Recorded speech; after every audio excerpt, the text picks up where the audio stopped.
안녕하세요. 오늘의 데일리 뉴스레터에 오신 것을 환영합니다. 1. 한국 중대 결단 내렸다. 2. 우리는 더 이상 미국이 필요하지 않습니다. 3. 삼성의 충격적인 발언. 한번 진실을 알아봅시다. 대규모 에너지 경쟁과 세계 정치 지형의 풍경 속에서 예측을 뛰어넘는 사건이 터져 나왔습니다. 이 사건의 초기 반응으로 숨막히는 레이스가 시작되었으며 예측할 수 없는 움직임과 결정을 만들었습니다. 이 예기치 못한 사건의 중심에 한국은 대담한 결정으로 떠올랐으며 세계적인 핵에너지 경쟁에서 중요한 변화의 기점을 찍었습니다. 한국이 중대 결단을 내렸습니다. 바이든이 한국의 반도체와 자동차를 박살내려 뒤통수를 친 데 이어 이번에 이보다 훨씬 더 충격적인 뒤통수를 치면서 제대로 선을 넘어버리자 한국이 중대 결단을 내린 것인데요. 바이든은 한국의 뒤통수를 친 뒤 프랑스와 손을 잡았다가 한국의 너무나도 강력한 반격에 난리가 나버렸습니다. 한국의 이번 반격으로 미국이 너무나도 큰 타격을 받자 3억 미국인들은 바이든은 지금 당장 한국에 무릎 꿇고 사과해라. 그래야 미국이 살아남는다라며 한국의 반격을 너무나 두려워하고 있는데요. 한국과 미국이 전 세계 원전을 싹쓸이하자. 한국의 기술력과 미국의 자본력이 더해지면 전 세계 원자력 발전소는 한국과 미국 연합이 싹쓸이할 수 있다. 한국이 제3국에서 원전을 수주하면 미국을 사업에 끼워주고 반대로 미국이 제3국에서 원전을 수주하면 한국을 끼워주겠다. 한국과 미국이 함께하자라고 한국에 약속한 바이든. 자, 그런데 최근 너무나 한국에 충격적인 뒤통수를 쳤습니다. 초대규모 원전을 건설하려는 불가리아가 한국을 최종 파트너로 선정한 뒤 모든 사업을 맡긴 상황에서 이제 3만 뜨면 되는데 갑자기 미국이 개입해 뺏어갔습니다. 충격적이게도 미국은 한국을 버리고 프랑스와 손잡더니 불가리아 정부를 압박해 한국의 수주가 확실했던 물가리아 원전 건설을 뺏어갔습니다. 지난 20일 업계 등에 따르면 불가리아 에너지부는 미국 웨스팅하우스, 프랑스 EDF가 극비의 계약을 체결한 것으로 알려졌습니다.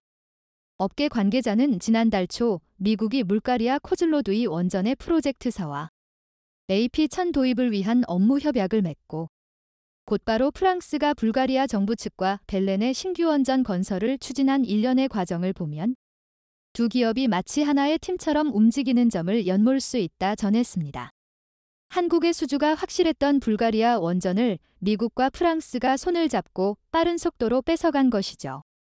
뿐만 아니라 미국은 한미원자력국제 공동연구를 갑자기 중단시켰고 심지어 미국은 한국이 한국에 짓는 원전을 제외하고는 다른 어떤 나라에서도 한국이 원전을 짓지 못하도록 하는 방안도 추진 중인 것으로 전해져 충격을 더하고 있습니다.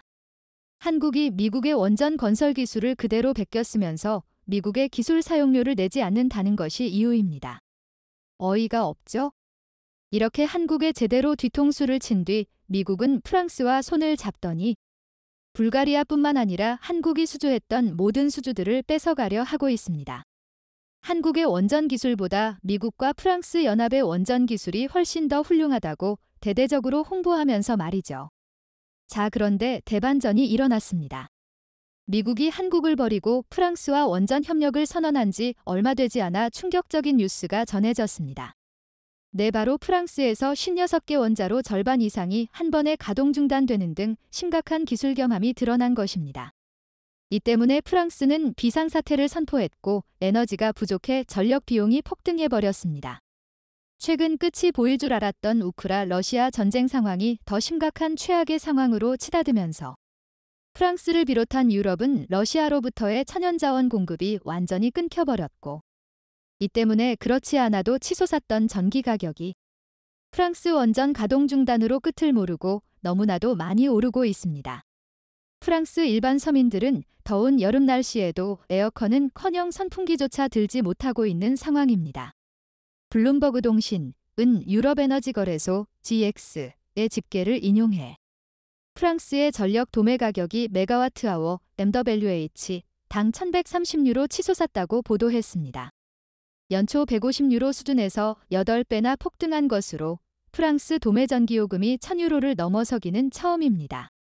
프랑스 원전의 심각한 결합이 드러나자 불가리아를 포함해 원전을 미국 프랑스 연합에 맡기려던 국가들은 일제히 계약을 취소해버릴 것이라는 놀라운 소식이 전해졌습니다. 우리는 이것을 두고 카르마라고 합니다. 좋은 일을 행하면 좋은 일이 찾아오고 나쁜 일을 행하면 자기 자신에게 나쁜 일이 찾아온다는 뜻인데요. 미국은 동맹국인 한국의 뒤통수를 치고 프랑스와 손잡았다가 그나마 확정됐던 원전 수주도 모두 날리게 된 셈입니다. 최근 미국은 한국이 확정했던 폴란드 정부가 추진하는 40조 원대 원전 수주를 뺏어가 미국의 웨스팅하우스에 넘겨준 데 이어 한수원의 체코 두코바니 원전 입찰 관련 정보 신고를 미국 에너지부 DOE가 반려 조치하면서 한국 정부가 장기간 공을 들여온 체코 수출마저 무산시켜버렸습니다. 결국 한국이 칼을 빼들었습니다. 미국이 적대국으로 지정하며 노발대발하는 두 국가 이집트와 UAE. 미국은 이집트와 UAE가 미국 편에 서지 않고 중국과 가까이 한다며 한국도 이 두 국가와 절대 그 어떠한 교류도 하지 말라고 압박하고 있는데요. 한국은 미국을 무시하고 이집트와 UAE 두 국가의 대규모 원전을 건설하기로 하는 파격적인 결단을 내렸습니다. 한국 수력원자력이 3조 원 규모의 이집트 엘다바 원전의 기자재 공급과 건물, 구조물 건설 사업을 수주했습니다. 산업부는 2009년 아랍에미리트, UAE, 바라카 원전 이후 13년 만에 대규모 원전 분야 수출지라고 전했는데요. 이집트뿐 아니라 아랍에미리트에서도 또 대규모 원전 수주 소식이 전해진 가운데 이제는 대놓고 한국이 미국 대신 UAE와 손을 잡고 전 세계 원전 시장을 싹쓸이하기로 하는 파격 발표를 했습니다. 세계 최고의 기술력을 보유한 한국과 무한대에 가까운 자금력을 가진 UAE가 힘을 합쳐 전 세계 원전 시장을 싹쓸이하자는 것인데요. 고위 관계자는 브리핑에서 양국이 제3국 원전 시장 공동 진출을 추진하고 있는 대상은 영국이라며 한국전력, 한국수력원자력, VA유원자력공사, GNEC 간에 제3국 진출에 대한 협약이 맺어진 상태라고 밝혔습니다. 한국과 UAE가 제3국 원전 공동 진출 협력의 첫 대상으로 영국을 꼽은 건 양국 원전 파트너십의 장점을 최적화할 수 있는 곳이라고 판단했기 때문입니다. UAE는 오래전부터 영국과 매우 특별한 관계를 맺어왔습니다. 아랍에미리트는 19세기에 영국의 보호령이 되었다가 20세기에 독립했는데요. 보호령에 포함되어 영국의 지배를 받은 당시에도 일본이 한국을 식민 지배한 것과는 완전히 달랐습니다. 이후에도 UAE와 영국은 전 세계 어느 국가보다 더 가까이 지내며 강력한 협력 관계를 유지해왔는데요. 이 덕분에 UAE의 거의 모든 실세들은 영국으로 유학을 떠나고 대학원까지 마친 뒤 다시 아랍에미리트로 돌아오는 것이 당연한 것처럼 됐습니다. 이렇게 영국과 최고의 관계를 유지하고 있는 아랍에미리트와 최고의 기술력을 갖춘 한국이 손을 잡으면 전 세계 그 누구도 도전조차 할 수 없습니다. 보시면 미국과 프랑스, 한국이 똑같은 수준의 원전을 지으면 프랑스는 한국의 2배, 미국은 한국의 3배 높은 비용이 듭니다.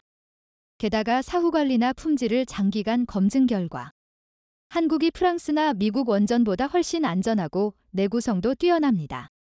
프랑스 원전은 해마다 대규모 가동 중단으로 난리가 나고 있는 것을 보면 한국 원전은 너무나 조용해 뉴스에서 볼 일이 거의 없습니다. 네덜란드도 바이든의 파격적인 제안을 걷어차고 한국과 손을 잡는 중대 결단을 내리며 바이든에 큰 충격을 주었습니다.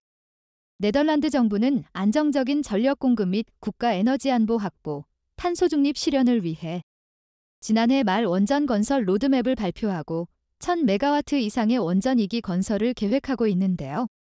한 전문가는 미국이 한국과 연합을 결성했다는 소식을 듣고는 한국-미국 연합의 네덜란드가 모든 것을 맡기려 했다가 미국이 최근 한국과 갈라서더니 프랑스와 손을 잡자 네덜란드는 미국이 아닌 한국을 선택하는 파격적인 결단을 내릴 가능성이 높아지고 있다 전했습니다.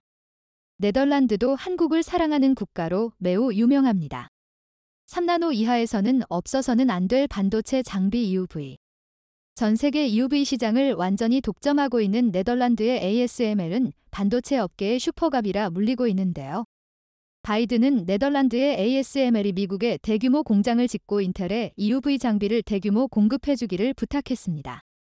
ASML이 1년에 생산할 수 있는 EUV 장비는 고작 40대 정도인데 대만의 TSMC와 한국의 삼성전자가 싹쓸이하고 있기 때문에 인텔은 사고 싶어도 못 사는 상황입니다. 자, 그런데 네덜란드의 ASML은 바이든의 제안을 걷어차버린 뒤 한국에 2,400억 원을 들여 EUV 공장을 건설하겠다는 파격적인 선언을 하며 바이든의 대충격을 주었습니다. 한국을 완전히 파산시킨 후 미국이 한국의 돈을 완전히 흡수해버리려는 계획이었는데요. 자, 그런데 대반전이 일어났습니다. 이를 옆에서 지켜보던 제3국이 한국에 파격적인 제안을 하게 되면서 미국은 난리가 나버렸습니다. 심지어 바이든은 즉각 한국이 원하는 것은 모두 주겠다라며 180도 태세 전환에 나섰습니다. 더 놀라운 점은 이러한 바이든의 제안에 삼성은 필요 없다라고 바이든 면전에 대놓고 거절한 뒤 미국을 한방에 초토화시킬 엄청난 한방을 꺼내들었다는 것인데요. 미국 정부가 한국을 환율 관찰 대상국으로 지정했다는 충격적인 소식이 전해졌습니다. 미국 재무부는 17일 한국과 중국, 스위스, 독일, 말레이시아, 싱가포르, 대만 등 7개국을 환율 관찰 대상국에 포함하는 내용을 골자로 한 환율 보고서를 발표했습니다. 충격적인 것은 일본은 환율 관찰 대상국에서 제외됐는데 한국은 포함시켰다는 것입니다. 상품과 서비스 등 150억 달러 이상의 대미 무역 흑자, 국내 총생산의 3%를 초과하는 경상수지 흑자, 12개월 중 8개월간 국내 총생산의 2%를 초과하는 달러 순매수 등 3가지 기준 중 2가지에 해당하면 관찰 대상국이 됩니다. 미국이 환율 대상국을 지정하는 취지가 애초에 다른 나라가 환율을 인위적으로 낮춰 미국에서 너무 많은 무역 흑자를 가져가는 것을 막기 위함입니다. 자, 그런데 일본은 2021년부터 엔화의 가치가 완전히 떨어지도록 일본 정부가 직접 조작했습니다. 반면 한국은 일본과 비교하면 아무것도 아닌 수준이죠. 엔화가 얼마나 저렴해졌으면 최근 뉴스들에서는 역대급 엔저에 한국보다 저렴 먹고 쇼핑하러 일본행지라는 제목의 보도들이 쏟아져 나오고 있습니다. 체감상 한국 먹거리 물가가 일본보다 5배는 되는 느낌이에요. 출장과 여행으로 지난달 27일부터 닷새간 일본 도쿄를 방문한 이희준 36씨는 12일 엔화 가치가 많이 떨어진 데다 일본 현지 물가 자체가 한국보다 저렴해 부담 없이 여행했다며 이같이 말했습니다. 이 씨는 반대로 일본인 친구는 오랜만에 한국을 찾았다가 물가가 비싸다며 놀라더라고 전했습니다. 코로나19 이후 첫 해외여행으로 지난주 도쿄를 찾은 직장인 임모 31씨는 일본은 비싸다는 고정관념과 반대로 물가가 저렴해 화들짝 놀랐다고 합니다. 임 씨는 1,200엔, 71,136원, 만내면 주요 관광지에서도 푸짐하게 먹을 수 있었다며 비행기 값을 포함해도 후쿠오카에 가서 쇼핑하는 게 더 싸다는 말이 나온다고 했습니다. 함께 여행한 최모 30씨는 일본 택시비가 비싸다고 소문나 걱정했는데 기본 요금이 500엔, 4,640원이었다. 오히려 서울 택시 기본 요금 4,800원보다 쌌다고 했습니다. 동생 친구들과 함께 지난 8일부터 사흘간 도쿄를 여행한 윤모 23씨는 싼 가격으로 원하는 걸 먹고 살 수 있어서 기뻤다며 특히 다이소나 편의점, 생활용품점은 우리나라보다 더 저렴해. 1,000엔 9,280원 이하로 웬만한 걸 살 수 있었다고 말했습니다. 특히 금액대가 높은 쇼핑을 하면서 엔저를 크게 체감했다는 관광객도 있습니다. 인천에 사는 한지연 28씨는 남편과 함께 지난달 21일 일본 오사카를 찾았습니다. 그는 주명한 의류 브랜드의 가격 자체가 싸고 면세 혜택도 받을 수 있는 데다가 엔화도 저렴해 한국보다 40에서 50% 싸게 쇼핑했다고 말했습니다. 상황이 이런데도 미국은 일본은 리스트에서 제외한 채 한국을 환율 대상국으로 지정하고 한국에 대한 집중 감시를 시작했습니다. 자, 그런데 더 충격적인 것은 따로 있었습니다.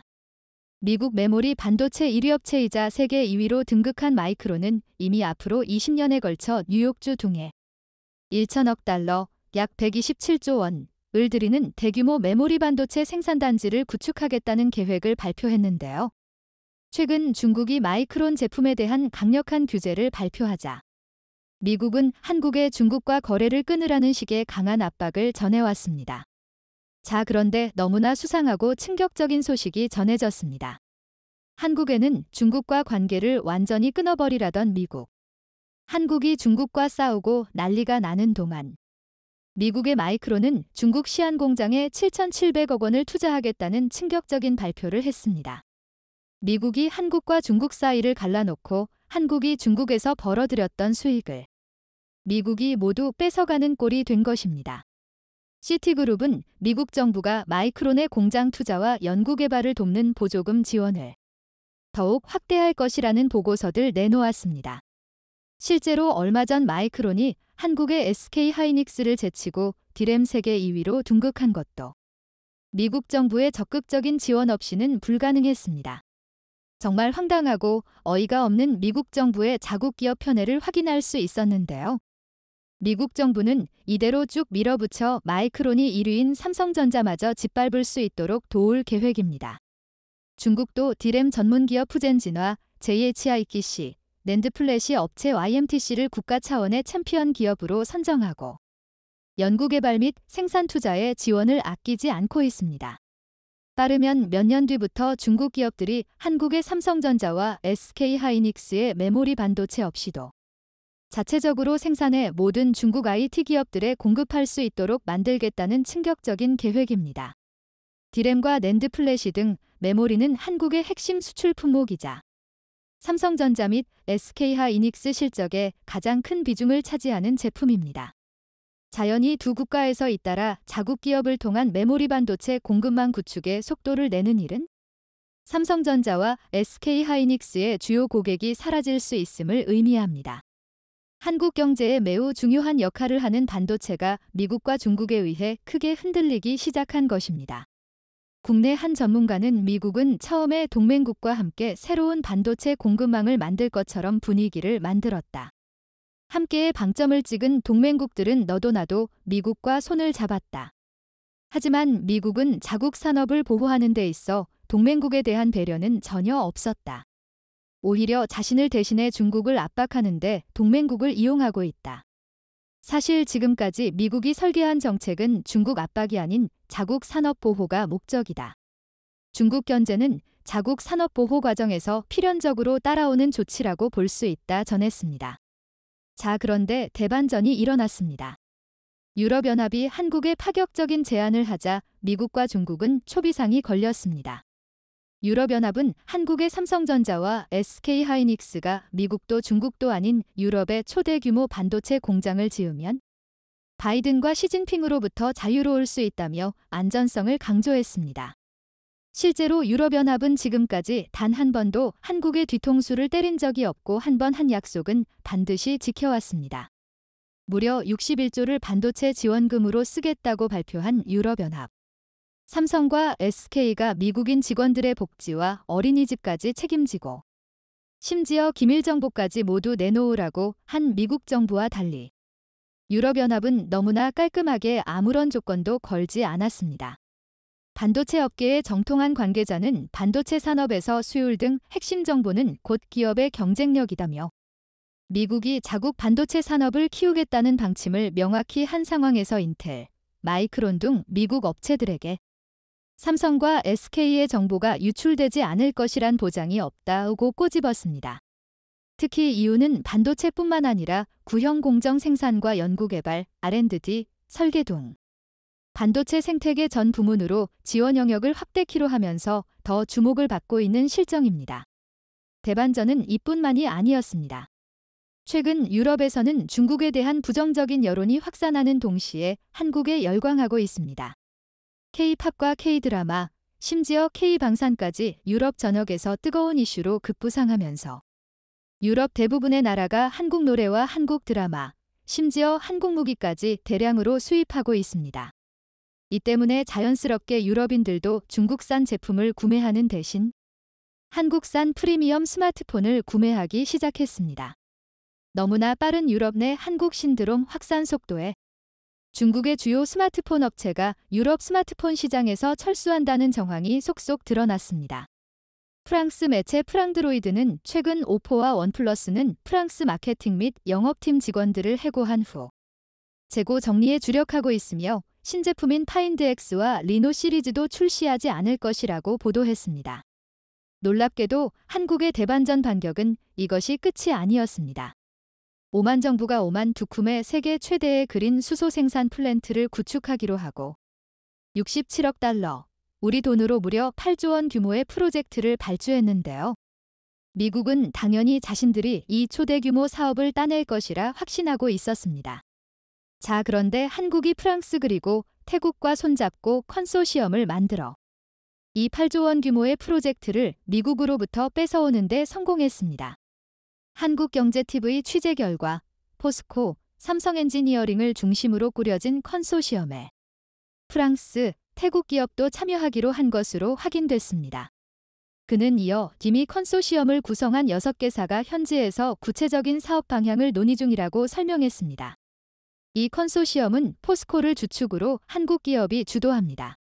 포스코가 28%로 가장 많은 지분을 보유하고 있고 삼성엔지니어링 12%, 한국남부발전 등 발전 공기업 두 곳을 합쳐 한국이 총 64%를 차지합니다. 한국의 완벽한 승리죠. 내가 후회할 거라 했지? 이재용 삼성전자 회장이 세계 최고의 삼성 변호인단을 끌고 가 미국을 제소해버리자 바이든이 발칵 뒤집혔습니다. 상상을 초월하는 삼성 변호인단, 초대 규모 로펌 하나 수준의 엄청난 규모로 바이든 행정부를 초토화시켜 놓기에도 충분했습니다. 삼성의 변호인 단수는 무려 600명에 육박합니다. 삼성그룹의 법무 담당 임원의 스펙도 화려함 그 자체입니다. 삼성그룹 법무팀의 총책임자는 법무실장인 김상균 삼성전자 사장으로 서울대 법학과를 졸업한 뒤 제23회 사법시험에 합격. 서울중앙지방법원 부장판사를 마지막으로 삼성그룹에 합류했습니다. 김상균 사장 휘하에 안승호, 조준영, 김상우, 지재환, 신명훈 변호사 등이 부사장 대우로 일하고 있는데요. 안승호 부사장은 서울대 섬유공학과를 졸업한 뒤 법무실 IP센터장으로 특허 문제를 전담하고 있으며 법무실 법무팀장인 조준영 부사장은 사시 29회에 합격한 검사 출신입니다. 신명훈 부사장 역시 판사 출신의 전관으로 아이비리그 콜럼비아대 법대 출신이며 해외 법무팀장을 맡고 있는 지재환 부사장은 일리노이주 어바나 삼페인 출신의 해외 변호사로 유명합니다. 삼성의 수석 변호사인 김희은, 뉴욕주 변호사는 글로벌 카운셀 어와즈에서 세계 최고의 변호사인 휘너로 선정됐습니다. 영국 변호사, 설리서터 자격도 가지고 있는 김 변호사는 2019년 글로벌 컴퍼티션 리뷰 GCR가 선정한 전 세계 탑 반독점 분야 사내 변호사 리스트에도 오른 적이 있는데 이번에 또다시 관련 업계에서 최고의 평가를 받게 된 것입니다. 김 변호사는 사내 변호사로서 반도체와 모바일 산업 분야에 풍부한 경험을 쌓을 수 있었던 것이 평가를 받은 것 같다며 앞으로도 더 꾸준히 노력하는 모습을 보여드리고자 한다고 소감을 전했습니다. 이화여대 법대를 졸업한 김 변호사는 뮌헨에 있는 막스 플랑크 IP법센터, MIPLC, 법학 석사, LLM에 이어 스탠퍼드 로스쿨, LLM을 졸업하고 뉴욕주 변호사가 되었습니다. 반독점법과 함께 IP법에 풍부한 식견을 갖추고 있으며 삼성에 합류하기 전 제네바에 있는 WIPO와 커빙턴, 브리셀 사무소에서도 근무한 화려함의 끝판왕인 스펙을 갖추고 있죠. 이렇게 그냥 변호사 600명도 아니고 세계 최고의 변호사 600명이 삼성 변호인 군단에 합류하다 보니 삼성은 세계 그 어느 로펌보다 더 강력한 변호사 군단을 갖추게 됐습니다. 이뿐만이 아닙니다. 한국에 김앤장이 있다면 미국에는 데이킨 검프가 있습니다. 이킨 검프, 에이킨 검프 스트라우스 앤드 펠드. 미국 워싱턴 DC에 본사를 둔 회사로 1,800여 명의 직원과 900명에 이르는 변호사 인력을 보유한 미국 최강의 로펌입니다. 미국 내 주요 도시는 물론이고 홍콩과 두바이 등 세계 각지 20곳에 사무실을 열고 있고 미국에서 수익성이 가장 높은 유명 로펌 중 하나로 손꼽힙니다. 에이킨 건프는 미 의회에서도 막강한 영향력을 행사하고 있습니다. 워싱턴 로비업계를 지칭하는 소위 K스트리트의 주요 멤버이기도 합니다. 클린턴과 부시 대선 캠페인을 이끈 인물 상당수를 배출한 회사며 민주당과 공화당 모두와 깊은 끈이 닿아 있습니다. 최근 트럼프에게 러시아 스캔들과 관련해 특검에 응하지 말라고 조언의 구설에 오른 변호사도 바로 이 회사 출신입니다. 당연히 에이킨 건프는 정치인 모금에 적극적입니다. 상당 액수의 정치 자금을 매년 민주당과 공화당에 제공합니다. 미국 한 시민단체가 공개한 자료에 따르면 2016년 이 회사는 양당에 총 252만 달러에 이르는 기부금을 냈습니다. 국내 기업으로서는 유일하게 삼성전자가 오랜 고객입니다. 앞서 언급한 라디오 인터뷰에서 메리 리 변호사는 에이킨 건프가 1998년부터 20년 동안 삼성전자 미국 법인 법률자문역을 맡아왔다고 주장한 바 있습니다.